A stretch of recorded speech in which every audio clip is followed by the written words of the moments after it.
जब हमारे पास अपनी इमोशंस को एक्सप्रेस करने के लिए सही वर्ड्स नहीं होते तो रिश्तों में गलतफहमियां पैदा हो जाती हैं। घर में हस्बैंड वाइफ में लड़ाई झगड़ा चल रहा है और हस्बैंड कहता है कि मुझे लगता है मेरी वाइफ मुझे पसंद नहीं करती, क्योंकि वो बात बात पर झगड़ा करती है, बात बात पर कंप्लेंट करती है। अगर वाइफ के पास सही शब्द होते और वो ये कह पाती कि वो अपने हस्बैंड के साथ डिसकनेक्टेड फील कर रही है, बहुत अकेला महसूस करती है, तो शायद आज उनका रिश्ता कुछ और होता। ऑफिस में बॉस किसी काम पर नेगेटिव फीडबैक दे देता है तो एम्प्लॉई गुस्सा हो जाता है। असल में ये एम्बैरेसमेंट और फियर ऑफ रिजेक्शन था जो गुस्से के थ्रू एक्सप्रेस हो गया। नतीजा, बॉस को लगा ये आदमी बहुत ईगोइस्टिक है, पर असल में वो वल्नरेबल था। आपका बच्चा चिड़चिड़ा होकर घर आता है और कहता है कि मुझसे बात मत करो।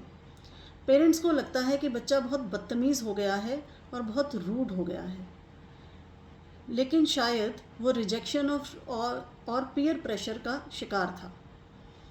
अगर वो बच्चा कह पाता कि मुझे बुरा लग रहा है क्योंकि आज मेरे फ्रेंड्स ने मुझे निगलेक्ट किया या इग्नोर किया, या मैं नर्वस फील कर रहा हूँ क्योंकि कल मेरा एग्ज़ाम है, तो शायद पेरेंट्स उसे सही तरीके से सपोर्ट कर पाते।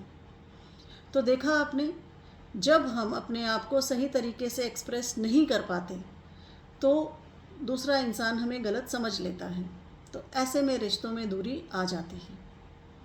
एज अ काउंसलर भी मेरे लिए ये बहुत चैलेंजिंग हो जाता है जब क्लाइंट्स अपने आप को सही तरीके से एक्सप्रेस नहीं कर पाते। उनके पास शब्द ही नहीं होते अपनी ट्रू फीलिंग्स को एक्सप्लेन करने के लिए। उन्हें सिर्फ 2-3 वर्ड्स पता होते हैं, गुस्सा, स्ट्रेस और टेंशन। वो अपने सारे इमोशंस को इन्हीं 3 वर्ड्स में समेट कर बता देते हैं।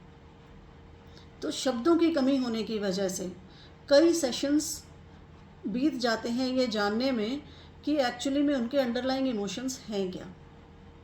जावेद अख्तर साहब ने एक बहुत ही अच्छी और डीप बात कही थी कि शब्दों से आपके विचार बनते हैं, जिस तरह ईंटों से मकान बनते हैं। अगर आपके पास कम ईंटें होंगी आप छोटा मकान बना पाएंगे, उसी तरह अगर आपके पास शब्द कम होंगे तो आप कम सोच पाएंगे। तो प्लीज़ अपनी और अपने बच्चों की इमोशनल वोकैबुलरी को बढ़ाइए। गेम्स के थ्रू, स्टोरीज़ के थ्रू, पिक्चर्स दिखा के उन्हें डिफरेंट इमोशनल वर्ड्स के साथ फेमिलियर करवाइए। अपनी रोज़ की कॉन्वर्सेशन में ऐसे इमोशनल वर्ड्स का यूज़ कीजिए ताकि आप अपनी डिफरेंट इमोशंस को एक्सप्रेस कर पाएँ, ताकि बच्चे भी इनकरेज्ड फील करें अपने आप को सही तरीके से एक्सप्रेस करने में। स्क्रीन पर मैं आपको कुछ इमोशनल वर्ड्स की लिस्ट दे रही हूँ। हमारे पॉजिटिव, नेगेटिव और मिक्स्ड इमोशंस होते हैं। ये बहुत थोड़े से एग्जाम्पल्स हैं। असल में इंसान की इमोशनल दुनिया बहुत बड़ी है। जब आपके पास सही शब्द होंगे तो आप अपने आप को और दूसरों को सही तरीके से समझ पाएंगे। तो इमोशनल वोकैबुलरी आपके रिश्तों को ज़्यादा अंडरस्टैंडिंग और डेप्थ तो देती ही है, ये आपको अपनी लाइफ पर ज़्यादा कंट्रोल और क्लैरिटी भी देती है। तो अपनी इमोशनल वोकैबुलरी को बढ़ाइए, खुद को सही तरीके से एक्सप्रेस करना सीखिए ताकि गलतफहमियां ना हों। Thank you so much for watching.